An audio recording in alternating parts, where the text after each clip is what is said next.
So today's video, we're going to talk about something that's super simple in the setup position, but makes a really big impact on the golf swing and how you move in the backswing. So when you set up, you'll see, if you're wondering why I've got a stick here, we're about to find out. So when you set up, some people will get the trail hip higher than the lead hip. And this is like a massive problem from the start, because what happens is your backswing is going to then be impacted in a few different ways because of that. So when the trail hip goes higher, if you imagine the ball and socket joint in the hip, we want it to kind of sit like this where there's some space, and then that ball and socket can move freely in that joint.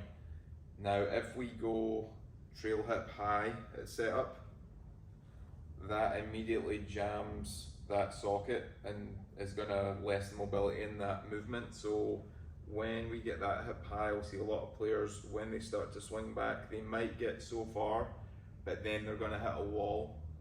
Now this can't really turn that much, and you're going to see them try and make compensations to finish the backswing. So the main one I would see would be reverse spine angle. So they'll start to tilt this way, so the hip goes away from the target, they tilt to get the club up here. That obviously has really bad positions, so when we start swinging down, you're going to then have to compensate and drop back, and more importantly, it's going to put a lot of stress on your lower spine at the top of the backswing.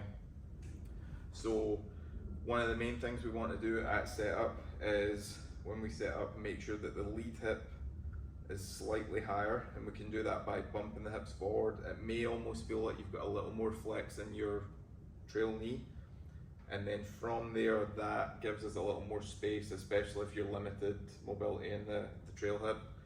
From that position we can then rotate properly, get a little bit more hip rotation, that then frees up the shoulder rotation and upper body movement, and then it's going to put us in this neutral spine angle that you'll see slightly tilting away from the target.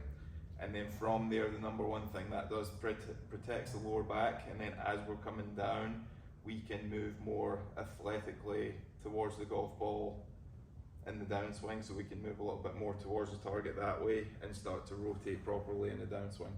So keep an eye when you set up.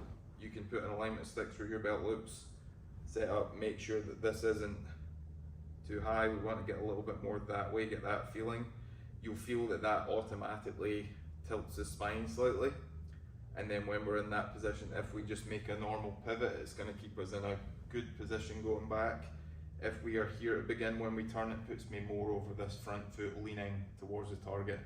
So if that's something you struggle with, a reverse spine angle, make sure lead hip's higher than trail hip, and then feel as though you turn around that trail hip in the backswing.